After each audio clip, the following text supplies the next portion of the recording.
I'm Heather Lerner, an evolutionary biologist and director of the Joseph Moore Museum, home of the world's most complete fossil giant beaver. Welcome to the Joseph Moore Museum. This is my friend Judy. She is cold-blooded, whereas I am warm-blooded.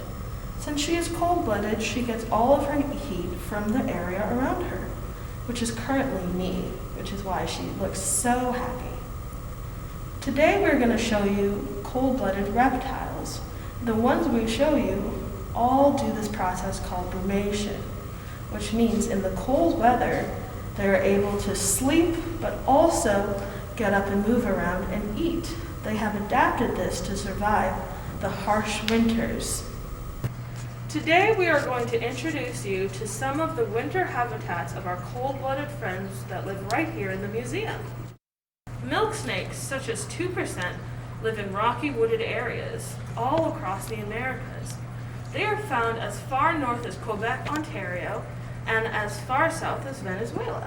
In the winter, they brumate in shared dens, usually found in rock crevices or burrows, but they'll go into whatever hiding holes they can find, like in this storage area.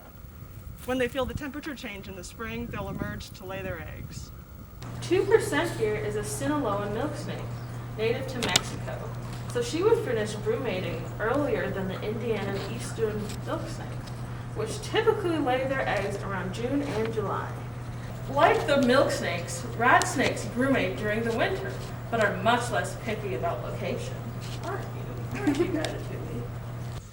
Baird's rat snakes prefer rocky wooded areas or deserts since they come from the southwest. Black rat snakes, which are local to Indiana, prefer forests surrounded by grass where they're able to burrow under tree stumps or large rocks like these, or anywhere else where they feel completely covered.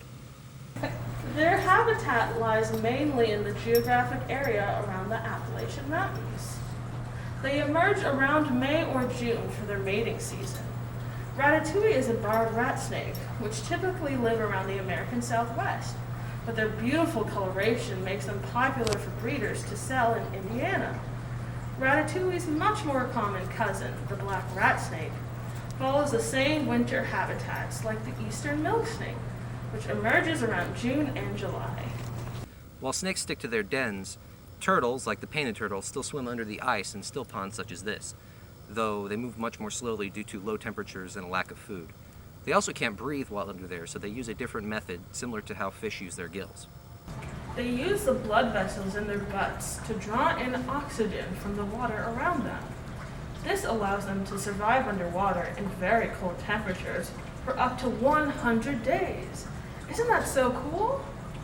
The painted turtle lives all throughout the U.S. as well as parts of southern Canada. Our previous director, John Iverson, has studied how turtles adapt in cold temperatures in North America and did research on painted turtles in Nebraska for over 40 years, investigating how long they live. Another turtle, the common snapping turtle, also lives in habitats such as this. When spring comes, the snapping turtle will emerge from the pond to mate, and then they'll travel long distances, sometimes even climbing over fences to lay their eggs. They do this so that the spring rains won't flood their nests, similar to other types of aquatic turtles. This is Orin, our tiger salamander. Can't really see him right now. He's taking a nap underneath the dirt.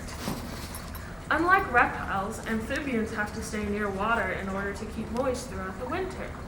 The tiger salamander, for example, lives in grasslands, forests, or marshy areas. They have the greatest range in any North American salamander and have been found in southern Alaska, eastern Canada, and even Mexico. However, there are certain subspecies that are considered invasive in their area. Here in Indiana, they aren't considered under any special conservation status. Their habitats, however, marshes and seasonal ponds, are especially susceptible to human disturbance and pollution. In the winter, they hibernate in deep burrows, and when spring comes, they awaken to go to special breeding ponds where they mate. While the tiger salamander brumates in the winter and emerges in the spring to mate, the smaller marbled salamander, which is also native to Indiana, does something a little bit different. They lay their eggs underneath the hollows of rocks and logs and keep them moist until they're ready to hatch. Then, the new babies will burrow and hibernate in the mud so that in the spring they'll be at a size large enough to compete with bigger, faster growing species like the tiger salamander.